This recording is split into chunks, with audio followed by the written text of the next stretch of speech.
The turn of the 20th century brought about changes that changed the face of the world forever and led to one of the biggest and most expansive conflicts that the world has ever seen. A civilian massacre known as Bloody Sunday in Russia, led by steel workers seeking rights and fair working conditions, sparked an event known as the Russian Revolution that would change Russia permanently. At the same time, they were at war with Japan over territorial disputes, in which Japan was once again victorious and they were awarded land and political dominance over Russia. Asia was not completely victorious, as north of Japan, China was facing one of the biggest changes to the political system in centuries, the Qing dynasty growing ineffective, and the rise and assumption of power brought about a new political era, whose changes were questioned, and while stability was sought, it was never truly achieved. The East was not solely in a period of change either. Mexico was in a rapid period of political radical change and instability known as the Mexican Revolution, where a vast series of military conflicts brought about the assumption of power of many upon many leaders and presidents, and though it may have ended early in the century, it did not grant Mexico true political stability for years. These series of conflicts and victories and glorious defeats were responsible for the setting of political tension and instability that was the reason for the world conflict known as World War I. Russia faced one of the biggest series of political revolution and change it had ever seen. The Tsar dynasty was growing very unpopular among the commoners, as well as the working conditions they put on workers in the steel industry. They were often subjected to brutal working conditions and long days with inconsistent and little pay. The labor was often compared to that done by slaves in previous centuries. The steelworkers led a protest in 1905 where the Tsar resided with demands of an 8-hour workday, fair wages, and the dispute with administration be politically regulated. As the vast majority of the time, people were ignored and their requests were dismissed as ridiculous or even illegal. The Tsar, however, was not in his home at the time, leaving only the Russian military, who massacred the protesters in an event known as Bloody Sunday. This fed into a growing uproar against the Tsar administration, further fueled by the economic decline following the Russo-Japanese defeat, which we will discuss later. The slump further divided nobility from commoners, and food shortages and a hard winter left rural communities in starvation and poverty. This led to the 1917 February and October revolutions. The February revolutions were characterized by a sudden series of strikes by the people of Russia that grew beyond what the Tsar's military could control.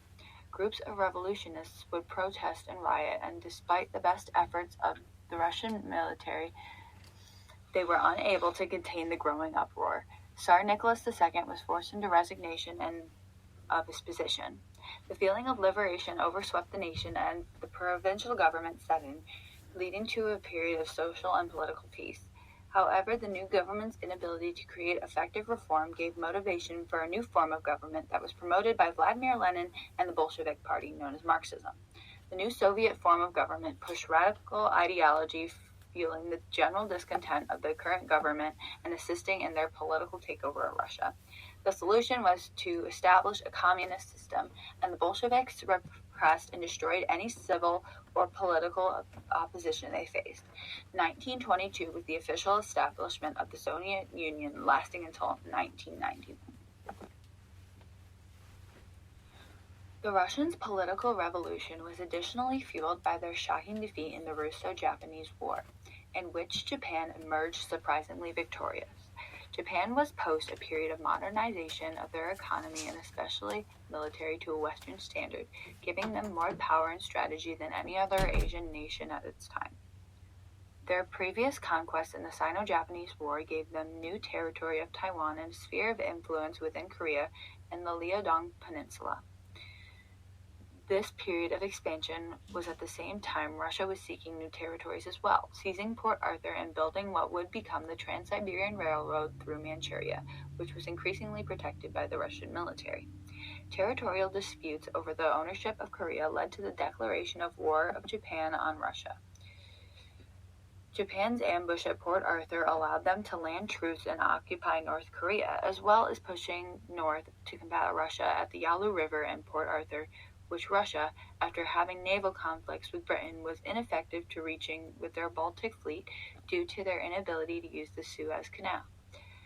Japan continued to take advantage of Russia's scramble due to the ineffectiveness of their railroad and quickly defeated Russia in land and naval battle, harnessing British naval technology. This crushed the hope of Russia's victory, leading to peace talks and the eventual signage of the Treaty of Portsmouth. Under these terms, Japan demanded ownership of Port Arthur in Korea, withdrawal of Russia from Manchuria, and for Russia to pay for the terms of war, among other demands. While Russia rejected some of the articles and the need for the end of the conflict forced both countries to agree to terms. Russia ended up in the early beginnings of the Russian Revolution as previously discussed, while Japan cemented itself as an oriental military power and continued to modernize and innovate militarily. Japan faced their own economic issues with the war, but in the end their victory came with a high price for Russia as other European powers began to see its weakness, which would come to be very prevalent in the First World War. To call the beginning of the 20th century a complete success for Asian countries would be a vast overstatement without considering the political change that occurred in China, one of their biggest in centuries. The fall of the Qing dynasty was largely the result of many military conflicts that challenged its rule. The two Opium Wars led to the loss of Hong Kong and the opening of international trade ports controlled by Europe that gained extraterritorial rights. Additionally, the Sino-Japanese War caused them to lose parts of Manchuria and Taiwan as well as Korea. The Japanese success in the Russo-Japanese War led to further weakening of the Qing administration by the removal of their claims to the northeast. Such loss of land and power led to the questioning of the Qing dynasty and their rise of a new political system that began to attempt to take over China. Nationalist influence mixed with the decentralization and abolishment of the civil examination system gave rise to the Sun Yat-sen Republic of China in the dynastic decline. The rule of the Republic was not initially legitimized, as the Manchu government, even with its loss of power, declared their rule, leaving two systems of government to rule China.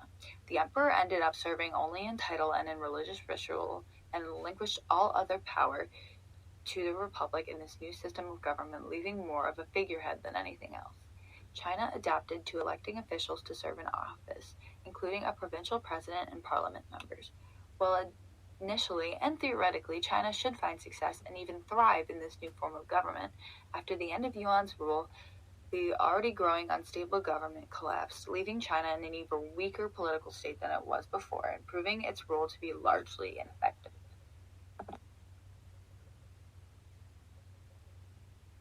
The East was not solely responsible for political revolution in the pre-Great War era. In fact, one of the most rapid and radical political revolutions took form in the Mexican Revolution.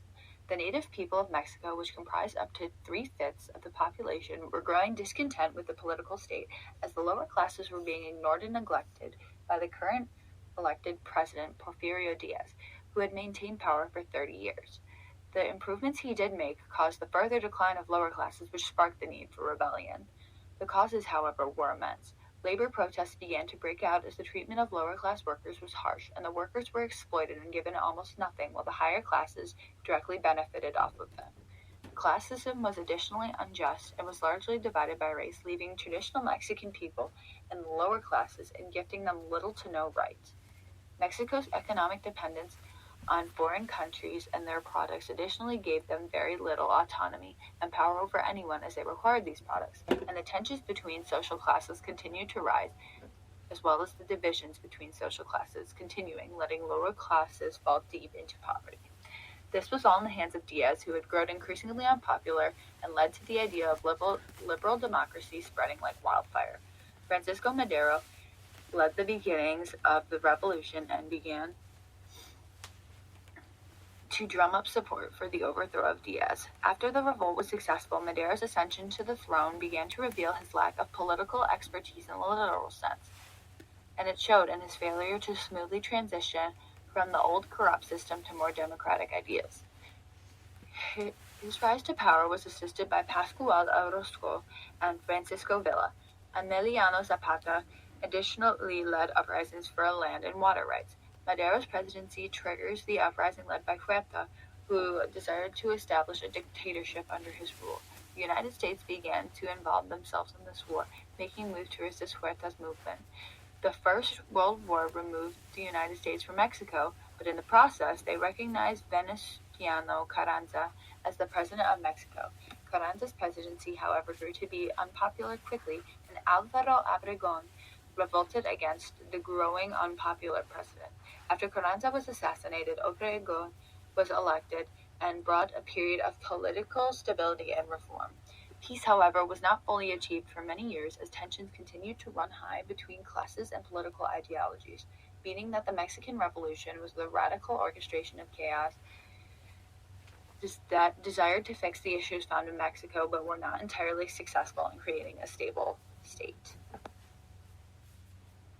The stage set by the Russian and Mexican Revolution, as well as the fall of the Qing dynasty and the Russo-Japanese War, is a period of radical ideologies and tension. The turn of the century left countries forever changed, some at the brink of complete collapse and others like Mexico in radical chaos. These changes will prove to be very important as they set up not only the motivations and attitudes that drove to the Great War, but to provide a greater historical context to what conflicts are additionally occurring at this time, which are usually overshadowed by the sensationalization of the First World War. And by understanding the full context in which this new century began, we can hope to make better inquiries as to the conflict and its implications and effects on human history.